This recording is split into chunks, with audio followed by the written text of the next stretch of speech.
Lesotho has just declared a national state of disaster, citing soaring unemployment and widespread job losses. This drastic measure comes as Lesotho grapples with the severe economic fallout from recent tariffs and significant cuts in U.S. aid. The ripple effect of these global policy shifts is deeply impacting the daily lives of Lesotho citizens, particularly in the vital textile industry. Thank you, Aldrin. Thank you for taking me. Currently, Lesotho has not received any communication from the U.S. government regarding the tariffs. Because of what happened in South Africa, we are waiting. Maybe we will also get the letter. We don't know, but at the moment there is no letter. Yeah. Are you able, Minister, to share with us what the proposal was that Lesotho put before the Trump administration around the negotiations of a possible reduction in the 50%?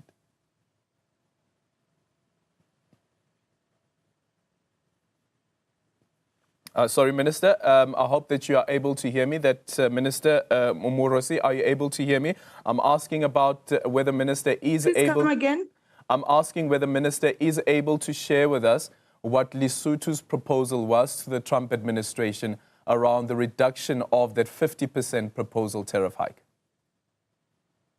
Remember, Aldrin, ours was not 50%, it was 30%. And yes, there has been some communication from our government to appeal to the US government to reduce the tariff to different figures that I don't have at the moment, but it was to take them down to less than 20% to 15, 10%. There were different tariffs for different products that were proposed by the government of Lesotho, which unfortunately I do not have a copy of those exact figures. Yeah, and albeit that we now know that Lesotho is already suffering the consequences of the proposal itself. The tariffs haven't kicked in as yet, but that proposal itself has triggered some U.S. suppliers or people that are clients that Lesotho is supplying in the USA, cutting their orders. Speak to us about that. Yes, it has affected particularly the textile industry. As you know, that Lesotho had the AGOA agreement with the U.S. government.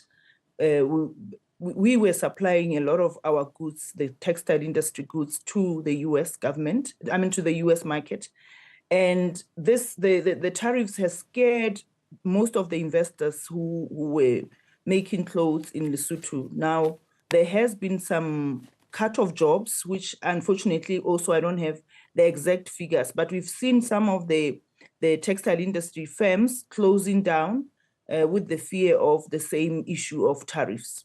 Mm-hmm. And the response then from the Lesotho government is to declare this national state of disaster. In terms of legislation in Lesotho, what does a national state of disaster entail? The national state of disaster, I think I first of all have to clarify that it is no longer just on youth unemployment, it's on unemployment in general.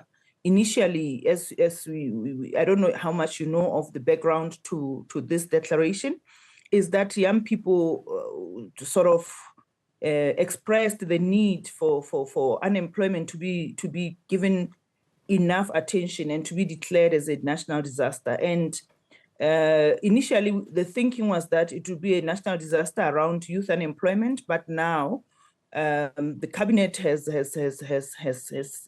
now come to a conclusion to make it a disaster for the whole country, a national unemployment disaster. So that is where we are, and with it legally, it means that we've issued a gazette on Monday. And this gazette is going to help us now to suspend some laws, to waiver some fees here and there. For example, I'll just give you one example. Young people, or rather all small businesses now, they can go and register their businesses without paying anything, which was not the case before. The tender documents are going to specify that small businesses are going to be preferred with these percentages. So we are busy now working on on the fund that is going to help small businesses. We are looking at how we can waiver some of the conditions that seem to be bottlenecks for youth unemployment and employment in general. So that's what is going to enable us to do. Yeah. And can you confirm, Minister, that the current unemployment rate is around 30%? Yes, it is. Okay.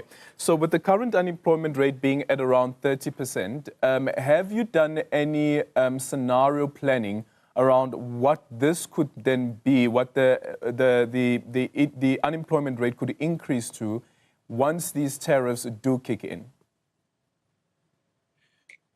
I want to tell you, Aldrin, that this is the time when we are actually doing a thorough planning. What we've only done now is to go into the different ministries to see where the opportunities are, to open up opportunities more, to create more opportunities for employment. But in terms of the full roadmap, that's what we are working on now. But some conditions have already been lifted to enable employment to trickle in, and we are also building the general action plan with different ministries. So that's where we are. We don't have a master plan as yet, but different ministries have numbers that they have declared in front of everyone that these are the numbers of new opportunities that we are going to create.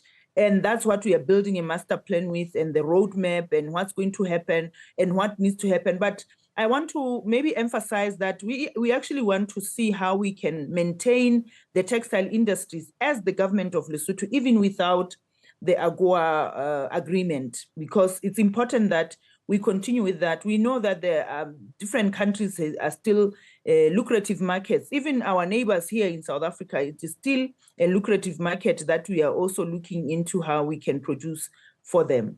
So we are looking into other avenues of employment other than just the AGOA agreement regarding the textile industry.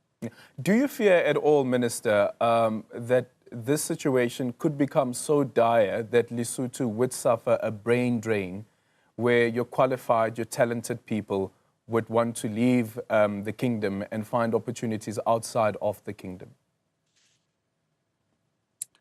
I think Lesotho has suffered the brain drain for the longest time. I think it's been happening for a very, very long time, especially most of them going to the neighboring countries in South Africa. So we do expect that might happen, but it would not be a new thing. Mm-hmm. What we know that has been happening is the unskilled labor in Lesotho. We have numbers of them crossing the border to look for greener pastures as domestic workers, as head boys, as construction workers, working in the farms, in Cape Town, and so on and so forth, and other textile industries, even in South Africa. So we've seen that the unskilled labor is crossing in big numbers, but the skilled labor, the brain drain that you're referring to, has been happening. We've been experiencing that over the years. It will not be anything new. Yeah, and with that unskilled labor, of course, then brings about the conversation of illegal migration. South Africa has raised the alarm around that before, South Africans as well. And we know with Basotho also being found in the illegal mining that takes place in the country. How do you remedy that situation? Is it even possible to remedy that situation, considering once again that Lesotho is going through this dip that is also being further being exacerbated by the decisions that are being taken by the U.S. administration? I think the illegal crossing of the border of the unskilled labor, it's something that has been partially addressed by the BNC agreement to give them 90 days, to give the 90 days of visa to be in South Africa. I think that has improved the illegal crossing of the border tremendously. This is the feedback that we get from those same unskilled labor who used to go and work in South Africa, but would have to come to Lesotho every month end with the little salaries they were earning. So now with the 90 days, it has really increased. I think it's one of the strategies that have helped us to curb illegal illegal crossing of the border, illegal migration. But when you talk about the illegal mining, that one is, I think it's a bigger issue that the two governments have to look into, because with the recent report that was shared, we discovered that actually the majority of illegal miners in South Africa is not only Basotho, it's actually other nationals around South Africa. So it's something that I think the two nations have to sit down and further deliberate on how to curb it. Yeah. And finally, Minister, on that illegal migration, currently South Africa is also going through this wave where you have South Africans blocking foreign nationals from accessing healthcare, and specifically undocumented foreign nationals. The South African government has come out to say that this is unlawful. From the Basotho government, what's your take on this? And again, is there a way to remedy this? I don't understand. Blocking them from accessing what? Blocking them from accessing healthcare. So they're blocking them from going to hospitals, blocking them from going to clinics, because they say that the priority should be on South Africans, and the healthcare system is being burdened by undocumented foreign nationals.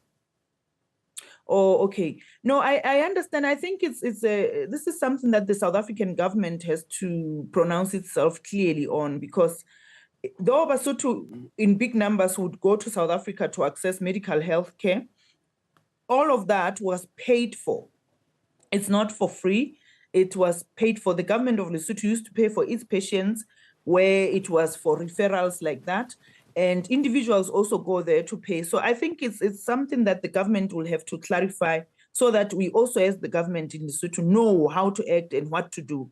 It is still not clear how the government of South Africa is going to do it, but it has been discussed in different forums that South African government is getting ready to now shape its healthcare system in such a way that foreign countries might not be able to access the healthcare in South Africa easily. But I think we will wait for clarity on that, and then we will act accordingly. Yeah, did that dispensation stop, the one where the Lesotho government would be paying for Basotho who are accessing healthcare in South Africa? I wouldn't know. I haven't heard anything about it stopping, because I would know. I think I would know. I haven't heard anything about it stopping. So I suppose it is still continuing, that we still have patients who cross the border every week to go for checkups in South Africa, in Bloemfontein, in Ladybrand, and so on and so forth. All right. Thank you so much for your time. Nthati Moorosi is the Lesotho Minister for Communications, and this is on the national state of disaster. Next, we're heading to Lesotho, where authorities have declared a state of disaster over the country's soaring unemployment, now at 38% among youth. It's been worsened by US tariffs hitting the country's vital textile industry. The emergency law gives the government sweeping new powers to respond, but human rights groups are raising red flags, calling the legal basis for the law unclear. Well, Tom Canetti has more now from Cape Town. No other country in the world has been harder hit by Trump's tariffs than Lesotho. They were originally set for 50% before a current pause, and those tariffs have led the acting Prime Minister to declare a 2-year state of disaster in the country over unemployment, which was already high. Lesotho's economy is largely dependent on textile exports, mainly destined for the US, and on top of these tariffs, Lesotho was benefiting from a free trade deal with the US, AGOA, which is also set to expire in September. There has been some criticism already in Lesotho of the government's move, which gives it extra powers.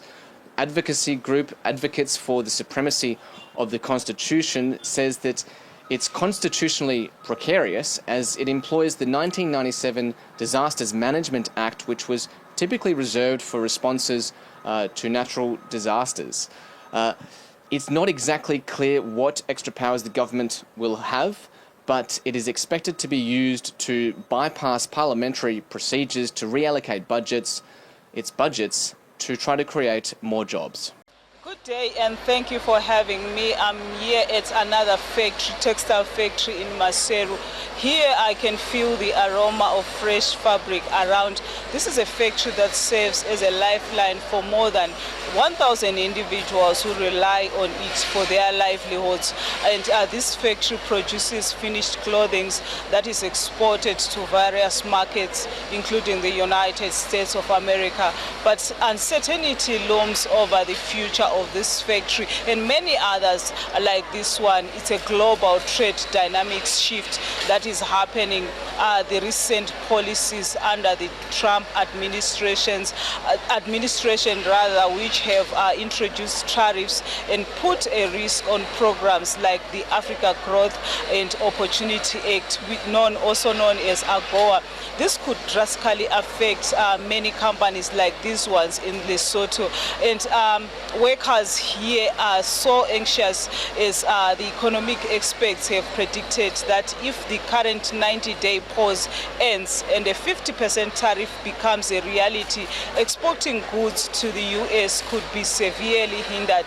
It's also uncertainty that strikes fears for many of these workers here. The once bright prospects of trade in African countries, opportunities are now diminishing, making the future look increasingly bleak. And without AGOA, we know that for free trade with the U.S., manufacturers like this one and others also in the SADC region might close, leaving workers with no source of incomes. So the stakes are indeed very high for both workers, factories, and everyone who depend on the manufacturing industry in Lesotho. From here in Lesotho, it's back to you in the studio.